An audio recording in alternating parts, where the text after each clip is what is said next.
Les conséquences, si jamais Israël leur tire dessus, en fait, ce qui me terrifie pour Rima, pour Greta Thunberg et puis pour toutes les personnes sur ce bateau, c'est que moi, j'ai l'impression que Israël peut tout se permettre et que va y avoir truc une prise de parole de oh là là, c'est insupportable ce qu'on fait Israël et que ça va juste être des gens qui vont mourir en mer, parce qu'ils vont pas, ils vont juste couler le bateau. Enfin, je sais pas. Non. Les conséquences, c'est nous qui les produisons. Il faut garder en tête que s'ils nous demandent de relayer, de suivre, de faire pression pour que personne n'ignore, etc., c'est que les conséquences, pour l'instant, c'est encore en l'air. Il y a aussi une possibilité d'une pression populaire suffisante, d'une importance suffisante à ça pour que s'il se passe un truc, ça ne passe pas non plus sous les radars. C'est aussi pour ça qu'on n'est pas passif à regarder ça, on est actif.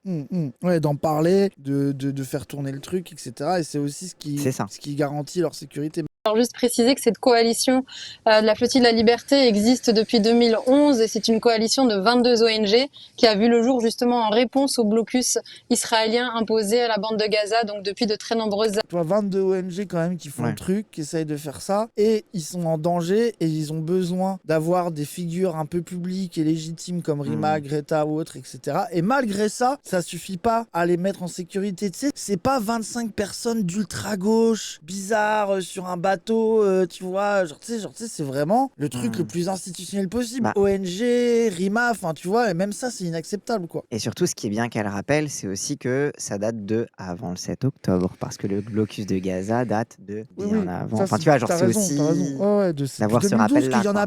C'est depuis 2011 qu'il y en a besoin.